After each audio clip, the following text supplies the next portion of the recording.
उरण तालुक्याला मोठा समुद्र किनारा लाभला आहे आणि या समुद्र किनाऱ्यावरती आता जर बघाल तर मोठमोठी रिसॉर्ट असतील किंवा मोठमोठे बंगले आहेत हे बांधायला सुरुवात झालेली आहे। एकंदरीत जर बघितलं तर हा समुद्र किनारा आहे, केगाव दांडा या ठिकाणचा समुद्र किनारा आहे आणि या समुद्र किनाऱ्यावरती अनेक रिसॉर्ट जे आहेत ते बेकायदेशीर रिसॉर्ट तयार झालेले आहेत। या ठिकाणी जर रिसॉर्ट किंवा इतर जी बांधकामं आत्ताच्या परिस्थितीला बघितली तर संपूर्ण बांधकामं ही CRZ उल्लंघन करून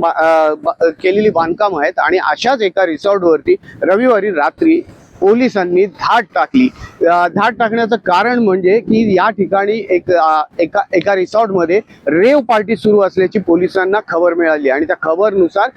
ही रेड टाकण्यात आली होती। महत्त्वाचं म्हणजे पोलिसांकडून सांगण्यात येते की ही जी पार्टी होती ही बॅचलर पार्टी होती, लग्नाआधी होणारी जी बॅचलर पार्टी असते ती बॅचलर पार्टी होती आणि या बॅचलर पार्टीमध्ये रेड केल्यानंतर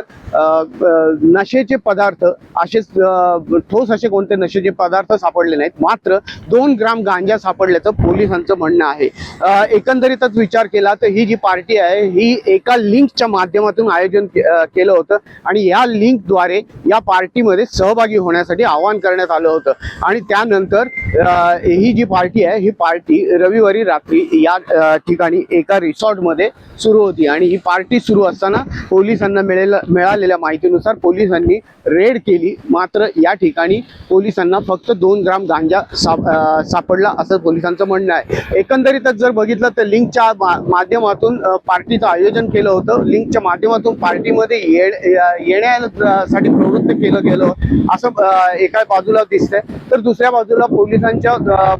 माहितीनुसार या ठिकाणी बॅचलर पार्टी सुरू होती आणि या बॅचलर पार्टीमध्ये दारू किंवा बियर अशा प्रकारचे पेय मिळाले, मात्र कोणत्याही प्रकारचे उत्तेजक किंवा ड्रग्स सापडलेलं नाहीये असं पोलिसांचं म्हणणं आहे। पण जर बघितलं तर हे जे बेकायदेशीररित्या बांधलेले अशा प्रकारचे या किनाऱ्यावरती रिसॉर्ट आहेत, या रिसॉर्टच्या माध्यमातून अशा अनेक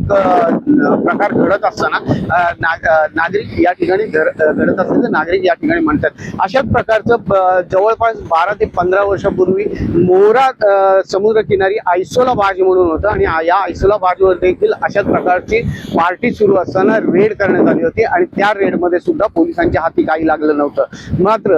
ही आता जर बघितलं तर उरण समुद्र किनाऱ्यावरती झालेले हे काही बेकायदेशीर रिसॉर्ट असतील किंवा बेकायदेशीर बंगले असतील आणि या माध्यमातून होणाऱ्या ज्या पार्ट्या आहेत या पार्ट्यांकडे आता लक्ष ठेवण्याची गरज निर्माण झालेली आहे। उरण तालुक्यामध्येच नव्हे तर रायगड जिल्ह्यामध्ये, संपूर्ण रायगड जिल्ह्यात अंमली पदार्थ विक्री केले जातात आणि खुल्या अंमली पदार्थ विक्री करून हे अंमली पदार्थ लहान मुलांच्या सुद्धा हाती दिले जातात। अशी ओरड असताना, अशा तक्रारी असताना अशा पद्धतीच्या पार्ट्यांचा कुठेतरी उहापोह होणं किंवा पार्ट्यांचा गाजावाजा होणं आणि ते सुद्धा लिंकच्या माध्यमातून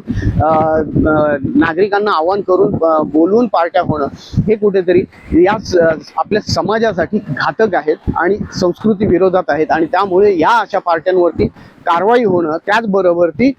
CRZचं उल्लंघन असेल किंवा इतर नियमावलीचं उल्लंघन करून अशा पद्धतीने बांधलेले रिसॉर्ट असतील किंवा मोठमोठे बंगले असतील ज्या माध्यमातून पार्ट्या होत आहेत आणि सहजगत्या नशेचे पदार्थ इतरांच्या किंवा नागरिकांच्या किंवा तरुणांच्या हातात पडतात, अशा ठिकाणी कारवाई होणं आता गरजेचं आहे आणि त्यामुळे ही कारवाई होईल का हे बघणं आता औत्सुक्याचं ठरणार आहे। नवराष्ट्रासाठी वीरेश मोडकरकर, उरण, रायगड।